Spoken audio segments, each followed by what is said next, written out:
دنیا کی رنگینیاں تم نے بہت دیکھ لی، دنیا کی لذتیں تم نے بہت اٹھا لی، تمہیں پتا ہے ایک دن تمہاری آنکھیں بند ہونے والی ہیں، ایک دن تمہارے دل کی دھڑکنیں رک جانے والی ہیں، تمہیں پتا ہے تم اتنے بے یار و مددگار ہوں گے کہ اپنا ہاتھ تک اٹھا نہیں سکو گے۔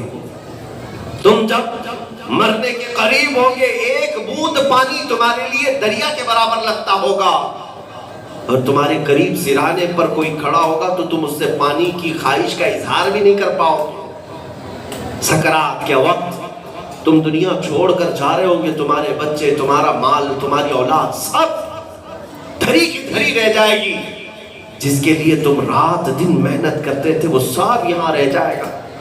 اس دنیا کا حال تم نہیں دیکھتے، یہ تو تمہارے بدن سے کپڑے تک اتار لیتے ہیں، تمہارے جسم سے ساری قیمتی چیزیں اتار لی جاتی ہیں، مہنگی گھڑیاں، مہنگی انگوٹھیاں، مہنگے چشمے، سب کچھ تمہارے اتار لی جاتی ہیں۔ کیا دیتے ہیں تمہیں؟ کچھ نہیں۔ عورتیں بھی جانتی ہیں سارا زیور ان کی سانس رکتے ہی اتار لیا جاتا ہے، اور ایسا کہ سلا ہوا کپڑا تک نہیں پہناتے، اور جب لے کر جاتے ہیں قبر میں میں تمہیں یاد دلاتا ہوں میرے عزیزوں، تم بہت مرتبہ قبرستان گئے ہوں گے، اپنے ہاتھوں سے مردے دفنائے ہوں گے، دیکھ کر کیا ہو قبروں پر، چاہے دنیا کا کتنا مالدار آدمی کیوں نہ ہو، جب تم اپنے ہاتھوں سے اسے قبر میں لٹا کر آتے ہو، کیا اسے ایک تکیہ، ایک بوریا، ایک چادر دے آتے ہو؟ ایک بوریا تک نہیں بچھاتے، اس کو ایسی ننگی مٹی پر لٹا کر آ جاتے، تکیہ بھی نہیں دیتے، اوڑھنے کی چادر بھی نہیں دیتے، اس پر مزید اتنی چھوٹی قبر کی کروٹ لینے کی جگہ بھی نہیں چھوڑتے، اس پر بھی مزید یہ کہ تختیاں بند کرنے کے بعد روشنی آنے کے لیے ایک سوراخ بھی نہیں چھوڑتے۔ کیا آج تک دیکھا آپ نے قبر میں کسی کو کہ ہمارا باپ ہو، ہمارا بھائی ہو، ہمارا بیٹا ہو، کوئی بھی وہ دفن ہو رہا ہو، 100-500 روپے رکھ کے آ جاتے ہیں، 1000-2000 روپے اس کے ساتھ چھوڑ کے آ جاتے ہیں، 1,00,000 روپے قبر میں رکھ کے آ جاتے ہیں، اس کا کام آئے گا؟ عام بندہ بھی جانتا ہے کہ اب یہ دولت اس کے کوئی کام نہیں آنے والی، چاہے میں 1,00,000 روپے رکھ کے آؤں، کروڑ روپے رکھ کے آؤں، اب ہمارے جانے کے بعد جو فرشتے ان کے پاس آنے والے وہ رشوت لینے والے نہیں، وہ رشوت والے نہیں ہیں۔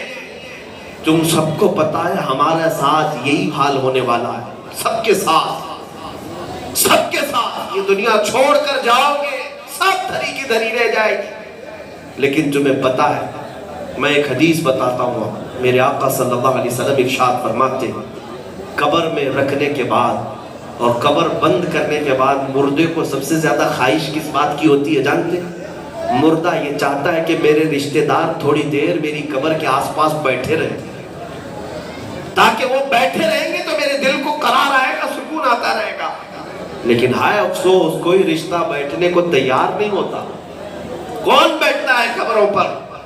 کون بیٹھتا ہے؟ بہت زیادہ اگر کوئی بیٹھ بھی گیا، گھنٹہ 1.5 گھنٹہ بیٹھے گا، واپس اپنے گھر چلا آئے گا۔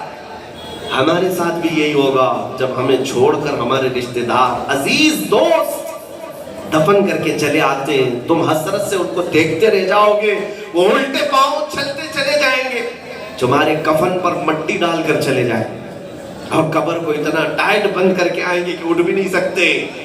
لیکن میرے آقا صلی اللہ علیہ وسلم فرماتے ہیں، ان کے جانے کی، ان کے چپلوں کی آواز تک تم قبر میں سنتے ہوں گے، تمہیں سب پتا ہوگا کہ کتنے لوگ آئے، کتنے لوگ گئے۔ اتنا اندھیرا کہ ہاتھ بھی نہیں دیکھ سکتے، قبر کی تاریکی۔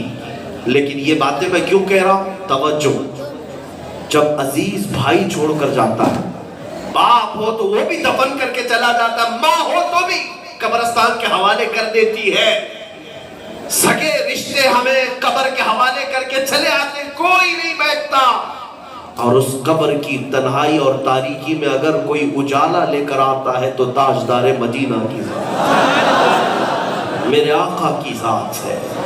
نبی مکرم صلی اللہ علیہ وسلم قبر میں تشریف لاتے ہیں، روشنی لے کر آتے ہیں، روشنی لے کر آتے ہیں۔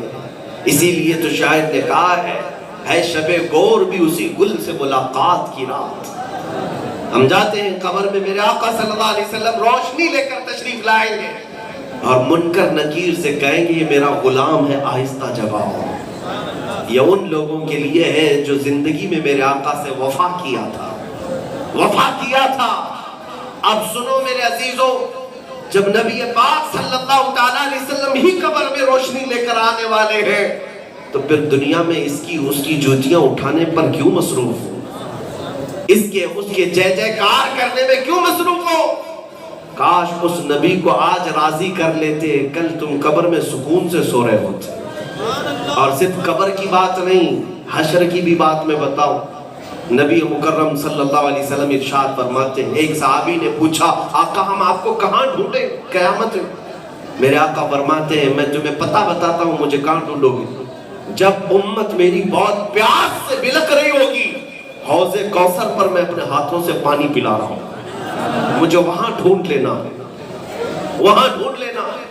اگر میں وہاں نہیں ملا تو میزان عمل جہاں لوگوں کے اعمال تولے جا رہے ہیں وہاں پر دیکھ لینا میں اپنے امتیوں کے اعمال کو بڑھانے میں مصروف ہوں کہ ان کی بخشش ہو جائے کسی طرح، وہاں ڈھونڈ لینا۔ اب پھر میرے آقا فرماتے ہیں اگر میزان عمل پر بھی نہیں ملا تو پل صراط کے قریب دیکھ لینا میں اپنے امتیوں کو آسانی سے گزار رہا ہوں۔ جو نہ بھولا ہم غریبوں کو رضا، یاد اس کی اپنی عادت کیجئے۔ اے عزیز نوجوانوں، جو رسول پاک تمہاری قبر میں بھی تمہیں تنہا نہ چھوڑے، تمہیں حشر میں بھی تنہا نہ چھوڑے، تمہاری پیاس بجھانے کے لیے آئے، تمہارے اعمال کو بھاری کرنے کے لیے آئے اور میزان عمل پر تمہیں نجات دلانے کے لیے آئے، کیا تمہیں یہ زیب دیتا ہے کہ آج دنیا میں اسی نبی کو چھوڑ کر کسی اور کے اخلاق پر تم جاؤ؟ کیا آج تمہیں یہ زیب دیتا ہے کہ اس نبی پاک کی غلامی کو ٹھکرا کر کسی اور کی غلامی کا کلاتا اپنے گلے میں پہنو؟ ہرگز نہیں میرے عزیزوں۔ اس لیے میں کہتا ہوں سنو اس بریلی کے امام سے جو آج سے 100 سال پہلے نصیحت یہ دے کر کے گیا تھا، اے نوجوانوں جب تمہیں پتا ہے پہنچنا اسی رسول کے پاس ہے تو پھر اس نصیحت پہ کیوں نہیں عمل کرتے؟ آج لے ان کی پناہ، آج مدد مانگ ان سے، آج لے ان کی پناہ، آج مدد مانگ ان سے، کل نہ مانیں گے قیامت میں اگر مان گیا۔ انہیں جانا انہیں مانا، نہ رکھا غیر سے کام، للہ الحمد میں دنیا سے مسلمان گیا۔